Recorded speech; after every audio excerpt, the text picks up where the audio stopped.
हम तुम्हारे साथ हैं। एकच मिशन मराठा आरक्षण।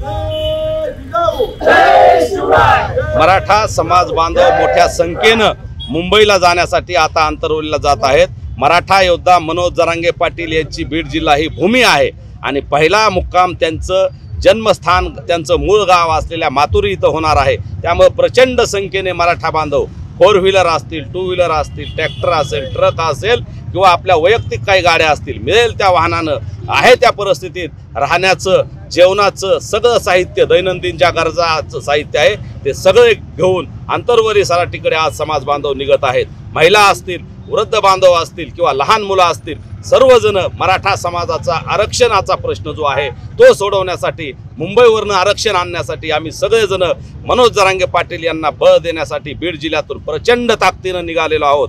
गावातून, वार्डातून, शहरातून आणि प्रत्येक मराठा बांधव घराघरातून आज आंतरवली सराटीकडे जात आहे आणि आपण पाहणार आहात गिनीज बुक ऑफ वर्ल्डमध्ये रेकॉर्ड होईल आणि सगळं जग पाहिल असं प्रचंड प्रमाणातली ही रॅली आंतरवली सराटीपासून ते मुंबईपर्यंत आपल्याला पाहायला मिळणार आहे। आणि निश्चितपणे मराठा समाजाला आरक्षण दिल्याशिवाय मराठा योद्धा मनोज जरांगे पाटील हे शांत बसणार नाहीत, हा सरकारने लक्षात ठेवावं। आपण एक बारकाईने पाहिलं पाहिजे। मागच्या 6 महिन्यापासून 2 वेळेस जरांगे पाटलांनी आमरण उपोषण केलं।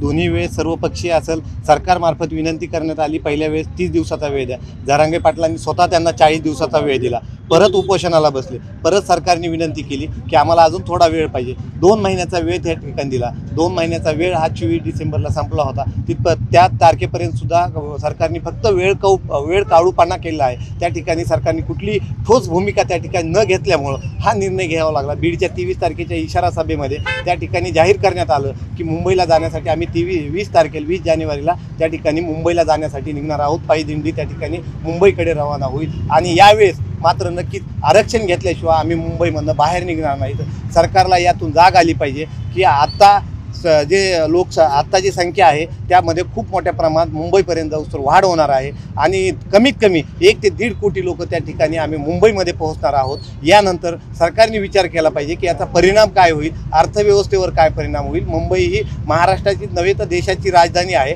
त्यामुळे या सगळ्या गोष्टीचा गांभीर्याने विचार करून आम्ही मुंबईमध्ये पोहोचण्याच्या अगोदर सरकारने अशी ठोस भूमिका घ्यावी आणि आरक्षण जाहीर करावं अशी मी आपल्या माध्यमातून सरकारला विनंती करतो। मुंबई जॅम होणार आहे का मराठा समाज? नक्कीच आपण एक हे केलं पाहिजे, लक्षपूर्वक काळजीपूर्वक विचार केला पाहिजे की त्या ठिकाणी मुंबईची लोकसंख्या ही 3 ते 3.5 कोटी आहे आणि त्याच्यामध्ये जर 1.5 कोटी लोक त्या ठिकाणी जात असतील तर मुंबईमध्ये कुठलीही हालचाल होणार नाही। सगळे ज्या ठिकाणी आहे त्या ठिकाणी जाम होऊन जाईल। आम्ही त्या ठिकाणी शांततेच्या मार्गाने आंदोलन करणार आहोत, कुठलाही हे करणार नाही, फक्त आरक्षण मागण्यासाठी आम्ही त्या ठिकाणी जाणार आहोत। एबीपी माझा, उघडा डोळे बघा नीट।